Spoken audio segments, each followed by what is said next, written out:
Not only is this company owner now without a license to finish boat docks and boat lifts, but he may have something even more serious to worry about. And that's because both the Pasco and Hernando County Sheriff's offices tell me that they have now transferred their criminal investigations to the Florida Department of Law Enforcement, and a financial analysis is right now underway.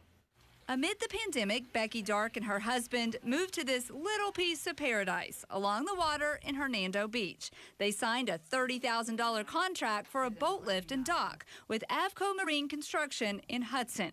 They paid a $10,000 deposit and never saw the company again.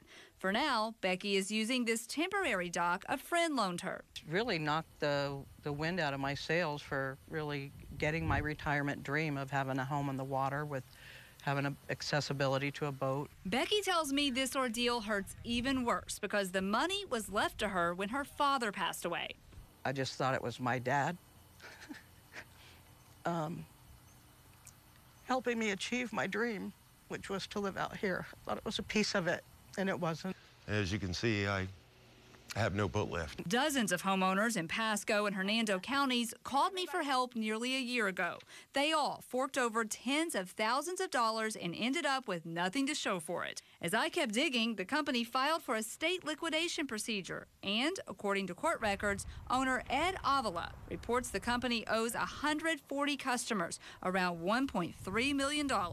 The state's Department of Professional Regulation tells me Avila has now agreed to give up his license to settle cases against him.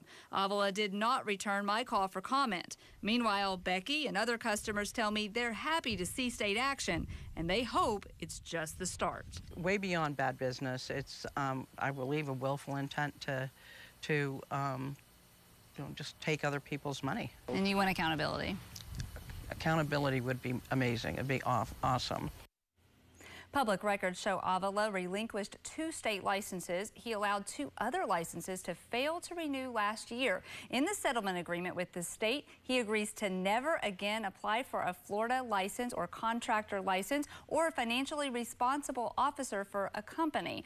This agreement states that if Mr. Avila applies for a contract in the future, he would have to pay the state a fine of $635,500.